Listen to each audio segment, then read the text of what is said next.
गोस्वामी तुलसीदास ने जब रामायण अपनी प्रादेशिक भाषा अवधी में लिखी तो इस पर बहुत विवाद हुआ। लेकिन गोस्वामी जी ने अपना फैसला नहीं बदला। क्यों? क्योंकि उनका विश्वास था कि रामायण की कहानी आम इंसानों तक पहुंचनी चाहिए, ताकि इसमें दिखाए गए कर्तव्य, त्याग और प्रेम के आदर्श, जो मानव व्यवहार के आदर्श हैं, एक आम इंसान को भी अपने जीवन का मार्गदर्शन दे सकें। इससे इंसान को सही रास्ता मिल सके। रामायण केवल एक धार्मिक ग्रंथ नहीं, बल्कि एक सांस्कृतिक दस्तावेज है। यह एक ऐसा सांस्कृतिक ग्रंथ है जो रंग, नस्ल, मुल्क और जाति की सीमाओं को पार करके इंसानों के दिलों पर गहरा असर डालता है। इसकी शिक्षा और मूल्य हर किसी के रोजमर्रा के जीवन को बेहतर बना सकते हैं। यही कारण है कि यह लगभग हर भाषा में अनुवादित हो चुकी है, जैसे जर्मन, फ्रेंच, इंग्लिश, रूसी, चीनी, ईरानी, थाईलैंड और इंडोनेशिया की भाषाओं में। रूस में पिछले कई सालों से रामायण का नाटक स्टेज पर खेला जा रहा है। इंडोनेशिया में रामायण वहां की लोक कला का एक प्रमुख विषय है। इसका कारण यह है कि भारत ने कभी भी किसी अन्य धरती पर कब्जा करने के लिए सेनाएं नहीं भेजी, बल्कि भारत ने शांति और दोस्ती का संदेश दिया। यही कारण है कि भारत से गई वीरों की कहानियां, जैसे रामायण और अन्य महाकाव्य, वहां की संस्कृति पर गहरा प्रभाव डालती है।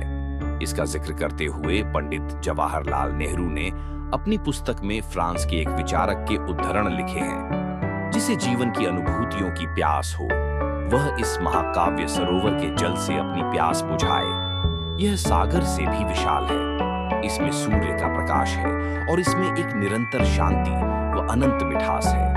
रामायण की पहली रचना महर्षि वाल्मीकि ने संस्कृत भाषा में की, परंतु जब संस्कृत बोलचाल की भाषा नहीं रही तो कवियों और संतों ने इसे अपने अपने समय और प्रदेश की भाषाओं में लिखा। दक्षिण में इसे रंगनाथ रामायण के नाम से तेलुगु में लिखा गया। उसी तरह महर्षि कंबर ने तमिल में से लिखा, पूर्व में महाकवि कृत्तिवास ने से बांग्ला भाषा में लिखा, और कृत्तिवास रामायण उनके जीवन काल ही में घर घर में गाई जाने लगी। उसी प्रकार पश्चिमी तट के निकट महाराष्ट्र में संत एकनाथ ने यह कहा था, बड़े भावपूर्ण अंदाज में, गाय जैसे कि मैंने पहले कहा था। उत्तर में गोस्वामी तुलसीदास जी ने इसे अवधी में लिखा। केवल अपनी सच्चाई, आत्मविश्वास और प्यार की भावना से करता है। रामायण की परंपरागत कथा इस बात पर आधारित है कि एक समय जब आता ही शक्तियां रावण के रूप में प्रकट होती हैं, जो अपने ताकत के नशे में चूर धरती को अपने पैरों तले रोहतक चला जा रहा है। उसे समय धरती, आर्षि मुनि और देवतागण भगवान विष्णु के पास मदद के लिए जाते हैं, और वो उनके प्रकार से द्रवित होकर उनके सहायता का वचन देते हैं। इस कथा से एक इंसान में सच्चाई के रास्ते पर चलने की हिम्मत आती है कि आखिर में हमेशा सच्चाई की जीत होगी और सारे संसार में एक ही नारा घूमना रहेगा, घुसता रहेगा, सत्यमेव जयते।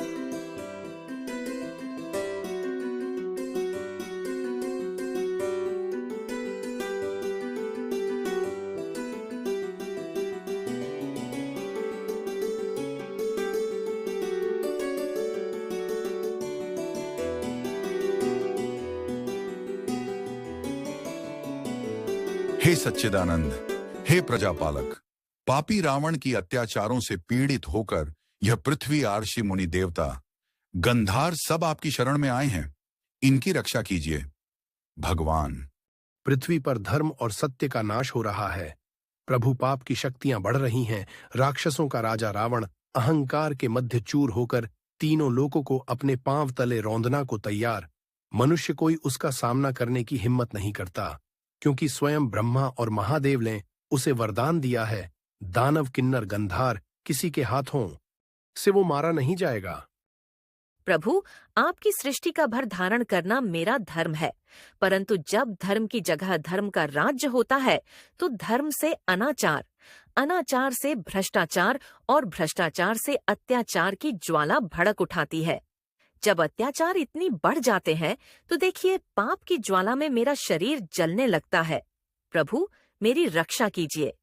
सृष्टि त्राही त्राही कर रही है। करुणा निदान जब वो अभिमानी चलता है तो ऐसा प्रतीत होता है मानो धरती को अपने पैरों तले कुचल रहा हूं। आज अबलाओं की लाज और मानव की मानवता को बचाने वाला कोई नहीं रहा। आज वो अवस्था ए गई है। यदि कोई धर्म और सत्य के रास्ते पर चलने की कोशिश करे तो वह जीवित नहीं रह सकता। आज हर प्राणी पाप और भ्रष्टाचार के रास्ते पर चलने को विवश किया जा रहा है। जब ऐसी अवस्था ए जाए तो सत्य की रक्षा के लिए किसी महान शक्ति का अवतार लेना आवश्यक हो जाता है ही।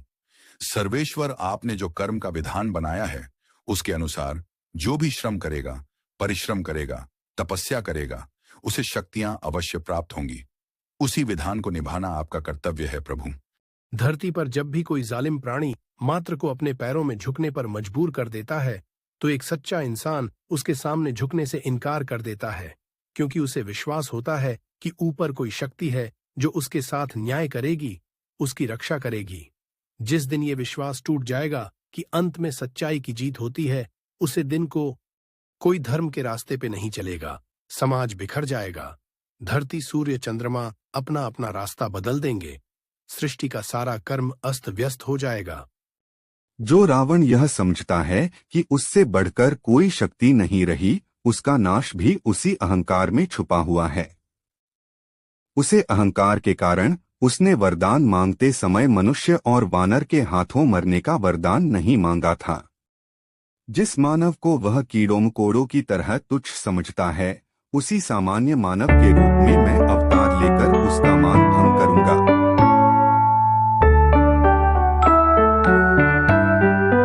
महाराज दशरथ आज सूर्य देवता उत्तरायण में प्रवेश कर रहे हैं। यह बड़ा ही पुनीत मुहूर्त है जिसमें अपने कुल देवता से जो प्रार्थना करेंगे वह अवश्य सफल होगी। गुरुदेव, आपकी कृपा से सुख, समृद्धि, कीर्ति, वैभव सब कुछ है, परंतु एक चीज की कमी है जो हमें व्याकुल किए रहती है। जिस सूर्य वंश में महाराज इक्ष्वाकु, दिलीप, भागीरथ, रघु, हरिश्चंद्र जैसे परम प्रतापी यशस्वी राजा हुए हैं, क्या वह रघुकुल दशरथ के साथ ही समाप्त हो जाएगा? क्या हमारे बाद हमारे पितरों को पानी देने वाला कोई नहीं होगा? महर्षि वशिष्ठ, कुल देवता सूर्य भगवान से हमारी यही प्रार्थना हो कि सूर्य वंश का सूर्य दशरथ के साथ ही अंत न हो जाए। आप तो जानते हैं, गुरुदेव की कोई माँ कहने वाला ना हो तो स्त्री अपने आप को पूर्ण नहीं समझते। एक के हृदय का आंगन जब तक सुना रहेगा गुरुदेव, तब तक संसार के सारे सुख वैभव इन महलों के खालीपन को कभी नहीं भर सकते हैं। गुरुजी, आप तो त्रिकालदर्शी हैं, हमारे मनोवांछित इच्छाओं को भी जानते हैं। देवी कौशल्या, देवी कैकेयी निराश न हो। सूर्य भगवान आपकी मनोकामना अवश्य पूरी करेंगे, परंतु इसके लिए पुत्र कामेष्ठ यज्ञ करना होगा। परंतु देवी, हम वह यज्ञ नहीं करा सकते। अथर्व वेद के पूर्ण ज्ञाता आर्षि श्रृंग मुनि इसके विशेषज्ञ हैं। यह यज्ञ उन्हीं के द्वारा संपन्न होना चाहिए। तो फिर उन्हें बुलवाइए गुरुदेव और यज्ञ का अनुष्ठान कीजिए। मैं अभी आर्य सुमंत को बुलाती हूँ कि वह सेनापति को आदेश दें कि महाराज के साथ जाने के लिए रथ, हाथी, घोड़े और पैदल सेना तुरंत तैयार की जाए। महाराज आज ही प्रस्थान करेंगे। नहीं देवी, वहां राज, हाथी, घोड़े या सेना की आवश्यकता नहीं है। महाराज एक योगी के पास कुछ मांगने जा रहे हैं, अपना ऐश्वर्य और पराक्रम दिखाने नहीं। देवी, दीक्षा तो खाली झोली में ही डाली जाती है। यदि एक महात्मा के पास अपना वैभव दिखाने जाओगी तो केवल सोने चांदी की चमक दमक और अहंकार ही लेकर लौटोगी। आपने सत्य कहा। गुरुदेव आर्षि शरण मुनि के द्वार पर राजा दशरथ नहीं, भिक्षुक दशरथ नंगे पहुंच जाएगा। आशीर्वाद दीजिए। तुम्हारी मनोकामना सफल होगी राजन।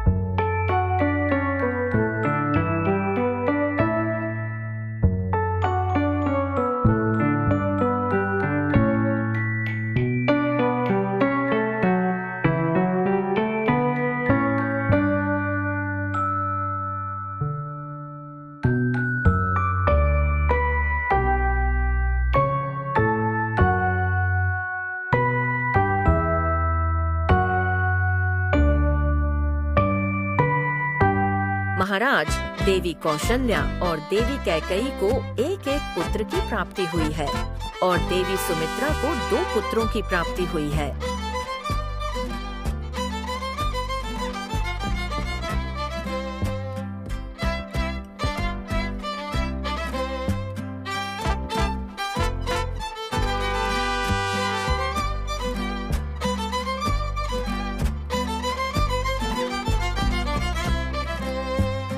अब हम नामकरण संस्कार प्रारंभ करते हैं। कौशल्या नंदन का नाम केवल 2 अक्षरों में अनंत ब्रह्मांड में समा जाए।